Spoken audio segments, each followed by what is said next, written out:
You ever get that gut feeling that something small, something petty, is about to spiral into something much bigger than anyone expected?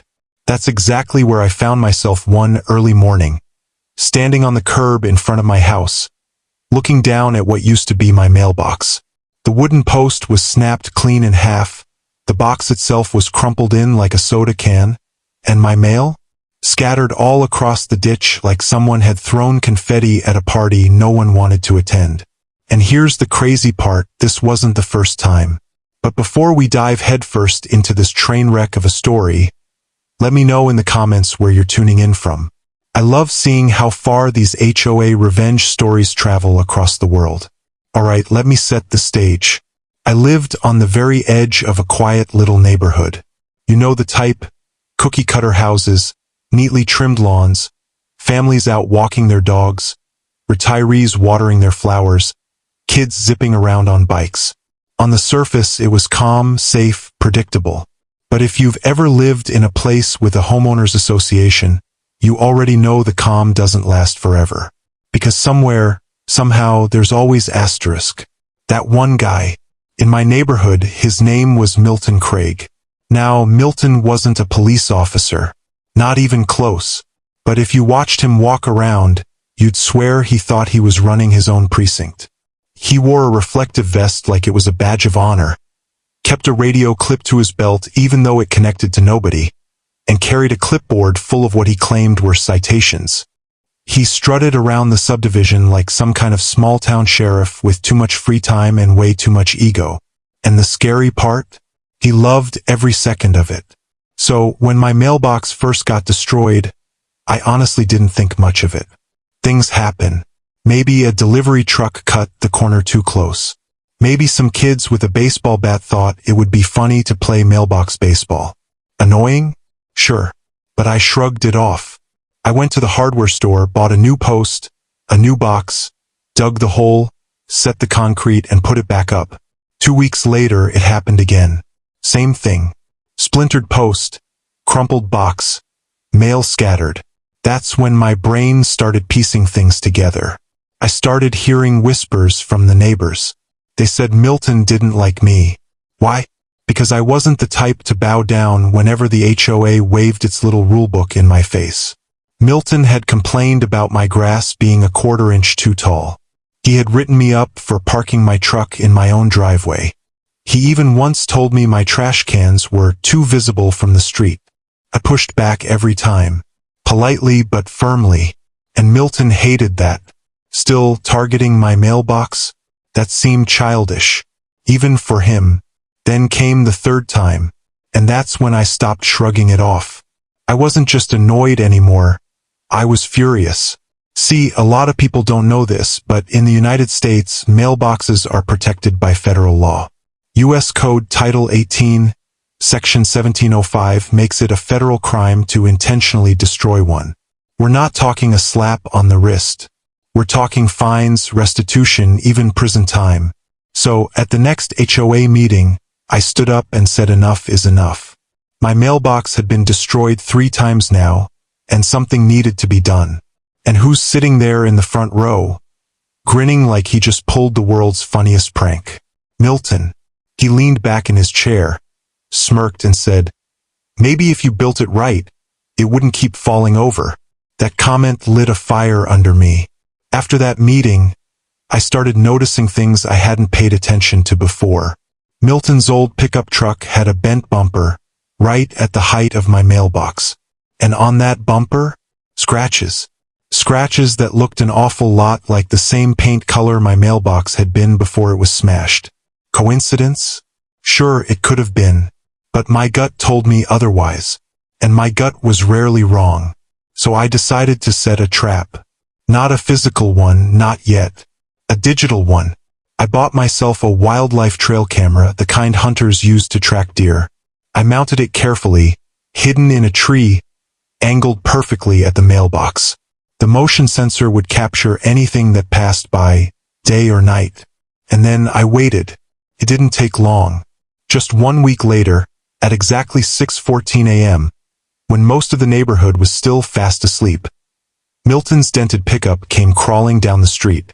I watched as he swerved ever so slightly, clipped the side of my mailbox, and sent wood and letters flying everywhere. Then, like nothing happened, he just kept driving.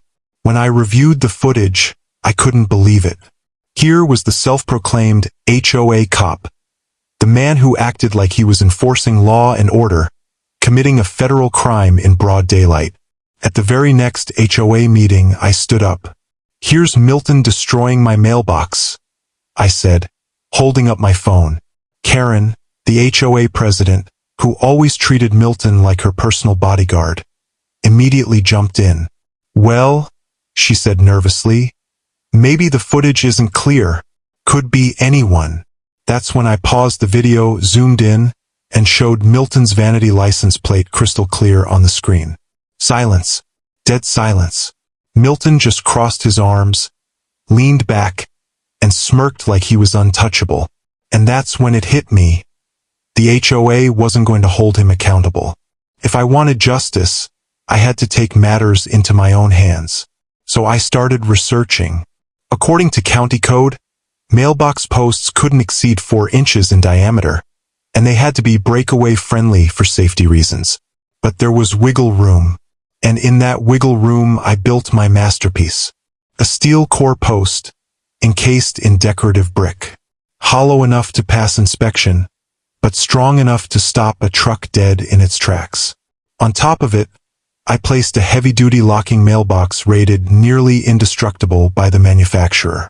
To anyone else, it looked like a perfectly normal, classy brick mailbox. But underneath, it was a fortress. When a neighbor walked by and asked, "Upgrading?" I smiled and said, "Just making sure it holds this time." And oh, it was going to hold. About a week later, I was sipping my morning coffee when it happened. A thunderous crunch, a screech of tires, and then the sound of someone howling in pain. I calmly set down my mug, walked outside, and there it was, Milton's pickup truck, jammed nose first into my mailbox. The hood was crushed like an accordion. The airbags had gone off. Steam was hissing out of the radiator, and Milton, he was clutching his arm, swearing, red-faced and furious. I took another sip of coffee. "Morning, Milton," I said. He screamed, "What the hell did you do to your mailbox?" I raised an eyebrow. "Built it to code. Can't help it if you can't drive." Right then, Karen came storming down the street in her bathrobe, hair flying everywhere like she just rolled out of bed. "This is outrageous," she shrieked. "You set a trap for him. This is entrapment. I'll report you for creating unsafe conditions." I almost laughed out loud. Unsafe? The man had been intentionally destroying mailboxes for months, and now he finally met one that wouldn't budge. And the best part? I had the entire thing on camera. Again. Within minutes, 2 police cruisers pulled up, lights flashing. By then, half the neighborhood had gathered, filming with their phones. One officer inspected my mailbox. "Did you reinforce this illegally?" he asked. "No, sir," I said, pulling out the paperwork I'd printed weeks earlier. County Code 14.08. 4-inch post, breakaway friendly.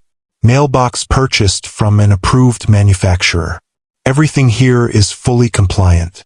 The officer flipped through the papers, nodded, and said, "Looks solid."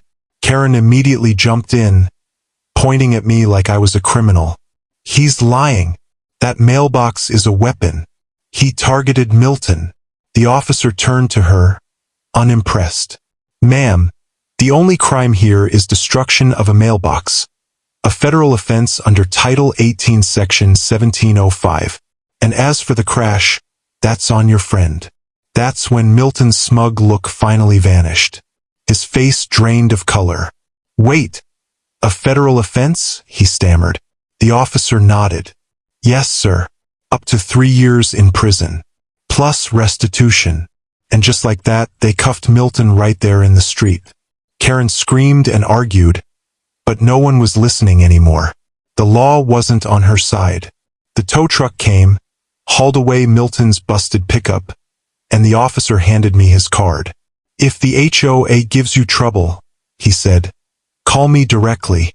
You've done everything by the book. I smiled, nodded, and went back to sipping my coffee. That was the day Milton learned the hard way. When you spend your life bullying neighbors and pretending to be the law, eventually the real law catches up to you. And sometimes, karma doesn't just knock on the door. It drives full speed into a mailbox that doesn't move an inch. If you enjoyed the story of HOA revenge and sweet justice, hit like, subscribe, and share this video so more people can see exactly what happens when karma puts bullies in their place.